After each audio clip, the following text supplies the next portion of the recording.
আপোনাৰ মোৰ সন্তানৰ সপোনক বাস্তৱ ৰূপ দিয়াৰ বাবে SAS মিছন 50 প্ৰতি বছৰ আয়োজন কৰি আছে এক বিশেষ পৰীক্ষা আৰু যি পৰীক্ষাই আপোনাৰ সন্তানৰ ভৱিষ্যত পলকতে সলাই দিব পাৰে প্ৰতি বছৰ দৰে এইবাৰো SAS মিছন 50 এডমিশ্যন কাম স্কলাৰশ্বিপৰ প্ৰস্তুতি প্ৰায় আৰম্ভ হৈছে কেতিয়া এই পৰীক্ষা হ'ব বা কোনে কোনে এই পৰীক্ষা দিব পাৰিব আৰু এই পৰীক্ষা দিলে কি বেনিফিট হ'ব সম্পূৰ্ণ আপোনালোকক জনাই আছোঁ আপোনালোকে সম্পূৰ্ণ ভিডিঅ' চাব আৰু শ্বেয়াৰ কৰি দিব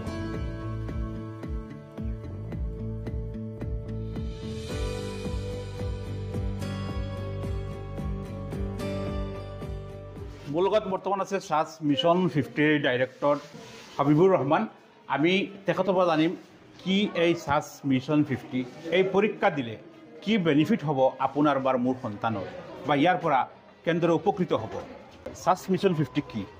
ধন্যবাদ SAS মিছন 50 হৈছে এটা ইন্টিগ্ৰেটেড সায়েন্স ইনষ্টিটিউট ইয়াতে আমি ফাউণ্ডেশ্যন লেভেলৰ পৰা ক্লাছ 8ৰ পৰা ষ্টুডেণ্টক যিবিলাক ষ্টুডেণ্টে ভৱিষ্যতে সায়েন্সত পঢ়া শুনা কৰি ডক্টৰ হ'ব খোজে বা ইঞ্জিনিয়াৰ হ'ব খোজে বা আদাৰ সায়েন্স ৰিলেটেড প্ৰফেশ্যনেল হ'ব খোজে তেওঁলোকৰ কাৰণে আমি প্ৰিপেয়াৰ কৰোঁ ষ্টুডেণ্টবিলাকক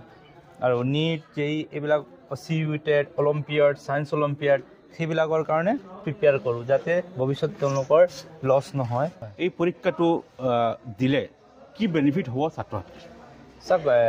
পৰীক্ষাটো দিলে দুটা বেনিফিট এটা হ'ল ফাইনেন্সিয়েল বেনিফিট যিবিলাক ষ্টুডেণ্টে ফাইনেন্সিয়েলি অলপ দুৰ্বল হয় আমি স্কলাৰশ্বিপ দিওঁ আৰু আমাৰ এইটো বেনিফিট যে আমি সেইটো ষ্টুডেণ্ট আইডেণ্টিফাই কৰিব পাৰোঁ যাৰ ছায়েন্সৰ ওপৰত পটেঞ্চিয়েল আছে আৰু যি আগলৈ ছায়েন্সত যদি পঢ়া শুনা কৰে ছাকচেছ হ'ব সেই দুইটা মিউচুৱেল বেনিফিট হ'ব আমাৰো বেনিফিট হ'ব যে আমি পটেঞ্চিয়েলটো আইডেণ্টিফাই কৰিব পাৰিম আৰু পেৰেণ্টছসকলৰ সেইটো বেনিফিট হ'ব তেওঁলোকে স্কলাৰশ্বিপ পাব আৰু অতি কম খৰচতে পঢ়া শুনা কৰিব পাৰিব স্কলাৰশ্বিপটো কেনেধৰণৰ হয় স্কলাৰশ্বিপটো হৈছে আপোনাৰ ফাৰ্ষ্ট ছেকেণ্ড থাৰ্ড প্ৰত্যেকটো ক্লাছত 100% স্কলাৰশ্বিপ ফ্ৰী তেওঁলোকৰ টিউশ্যন ফিজ আৰু ফ'ৰ্থ ৰেংকৰ পৰা 10 নম্বৰ ৰেংকলৈ আপোনাৰ 50% স্কলাৰশ্বিপ আৰু যিসকলে কোৱালিফাই কৰিব আৰু তেওঁলোকৰ কাৰণে 25% স্কলাৰশ্বিপ মানে টোটেল ফিজৰ ইমানখিনি ডিছকাউণ্ট পাব ইয়াৰ উপৰিও মানে কেছ এৱাৰ্ড থাকে কেছ এৱাৰ্ড আছে এই পৰীক্ষাটো বিগত 3 বছৰৰ পৰা অনুষ্ঠিত হৈ আছে গতিকে আমি আপোনালোকক জনাবলৈ পাই যথেষ্ট সুখী SAS মিছন 50 এডমিশ্যন কাম স্কলাৰশ্বিপ যিটো এক্সামিনেশ্যন টেষ্ট এক্সামিনেশ্যন সেইটো অহা 5 জানুৱাৰী তাৰিখে অনুষ্ঠিত হ'ব SASৰ কেম্পাছত যদি আপোনালোক এই পৰীক্ষাত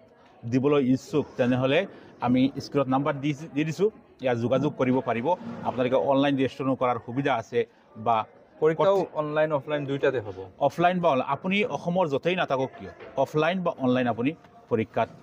দিব পাৰিব যিসকল পৰীক্ষা দিব খোজে বা তেওঁলোকৰ কাৰণে বিশেষ কিবা কোৱালিফিকেশ্যন প্ৰয়োজন আছেনে নাই যিকোনো ষ্টুডেণ্টে দিব পাৰিব অকল কথাটো হ'ল যদি ষ্টুডেণ্টটোৱে ক্লাছ 8ত এডমিশ্যন ল'ব খোজে তেওঁ ক্লাছ 7ত পঢ়ি থকা হ'ব লাগিব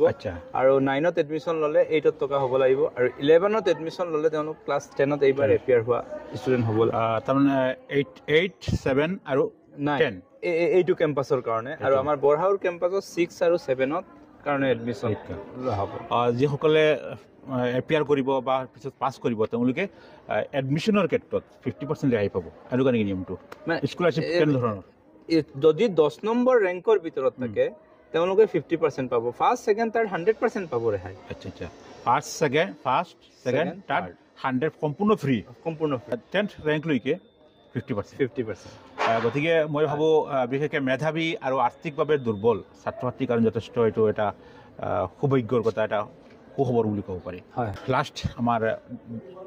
গাৰ্জেনটো কি ক'ব আপুনি মই গাৰ্জেনসকলক এইটো ক'ব খুজিছোঁ যে আমি সকলোৱে সপোন দেখোঁ আমাৰ ল'ৰা ছোৱালীয়ে আগলৈ কিবা কৰিব ভাল ছায়েন্সত পঢ়া শুনা কৰি আগুৱাই যাব আৰু যিহেতু আমাৰ ইনষ্টিটিউটখন নতুন সেইকাৰণে আমি আপিল কৰিব খুজিছোঁ আপোনালোকে আমাক ফেইথ কৰক আপোনাৰ ল'ৰা ছোৱালীক পটেঞ্চিয়েল থাকে বা ইচ্ছা কৰিছে ছায়েন্সত পঢ়া শুনা কৰিব ভৱিষ্যতে আমাৰ এক্সামত বহক আৰু আমাক হেৰি কৰক আমি কমপ্লিট ৰেছপনচিবিলিটি ল'ম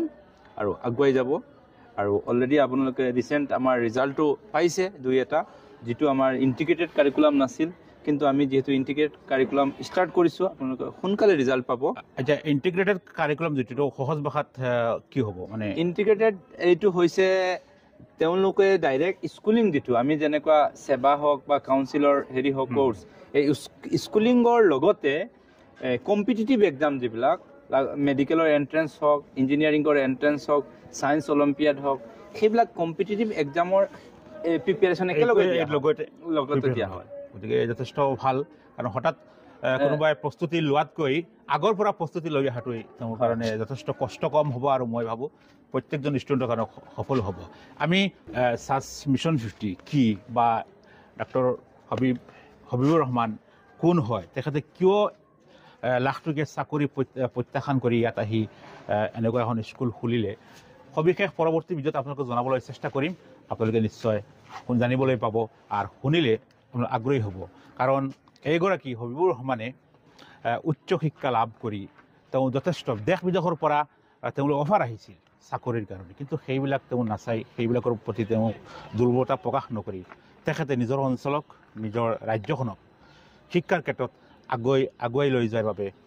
বিশেষ পদক্ষেপ গ্ৰহণ কৰিছে তেওঁৰ সপোনক বাস্তৱ দিয়াৰ এক প্ৰয়াস হ'ল সাচ মিছন 50 আৰু ইয়াৰ জৰিয়তে কেৱল তেওঁৰ নহয় আপোনাৰ মোৰ আমাৰ সন্তানৰ সপোনো বাস্তৱ হ'ব ধন্যবাদ আপোনাকো অশেষ ধন্যবাদ আমাৰ ইয়াত অহাৰ কাৰণে